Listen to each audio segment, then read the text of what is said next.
आपका रसूख है तो आप कुछ भी कर सकते हैं, किसी पर भी दबाव बना सकते हैं, किसी को भी अपनी जान लेने पर मजबूर कर सकते हैं। इस बात की तस्दीक करते उत्तर प्रदेश से सामने आई एक वीभत्स घटना।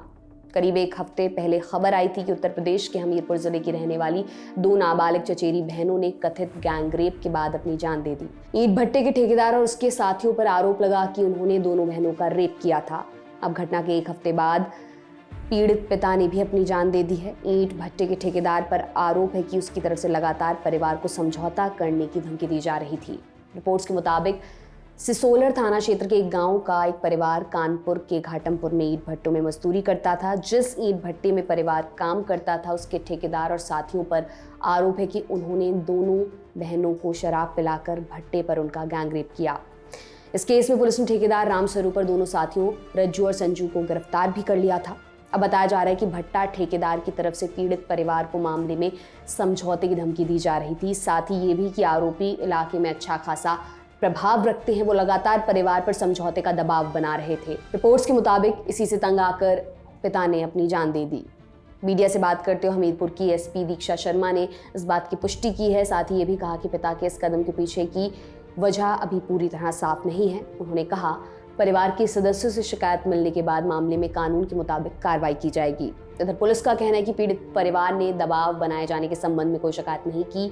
कानपुर साउथ के डीसीपी रविंद्र कुमार ने कहा कि अगर उन्हें दबाव बनाने की जानकारी मिलती तो कार्रवाई की जाती।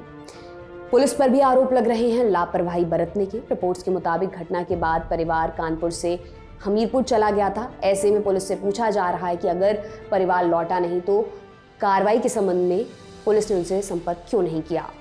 इस मामले ने राजनीतिक रूप से भी तूल पकड़ लिया है। राहुल गांधी समेत दूसरे विपक्षी नेता उत्तर प्रदेश सरकार को घेर रहे हैं।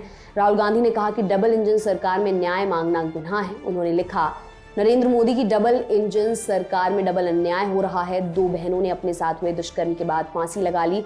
अब न्याय न मिलने और मुकदमा वापस लेने के दबाव के बाद उनके पिता को भी फांसी लगानी पड़ी। पीड़ित ही नहीं बल्कि उनके परिवारों तक से दुश्मन जैसा व्यवहार भाजपा शासित राज्यों में परंपरा बन चुकी है। वहीं प्रियंका गांधी ने भी यूपी सरकार को घेरा। उन्होंने लिखा, पीड़ित बच्चियों महिलाओं के न्याय मांगने पर उनके परिवारों को बर्बाद करना नियम बन चुका है। उन्नाव हाथरस से लेकर कानपुर तक जहां भी महिलाओं के साथ अत्याचार हुआ, उनके परिवार को बर्बाद कर दिया गया। जंगल राज में महिला होना अपराध हो गया है। यहाँ कानून नाम की कोई चीज नहीं बची है। चंद्रशेखर आजाद ने भी इस घटना को डरावनी और दुखद बताया था।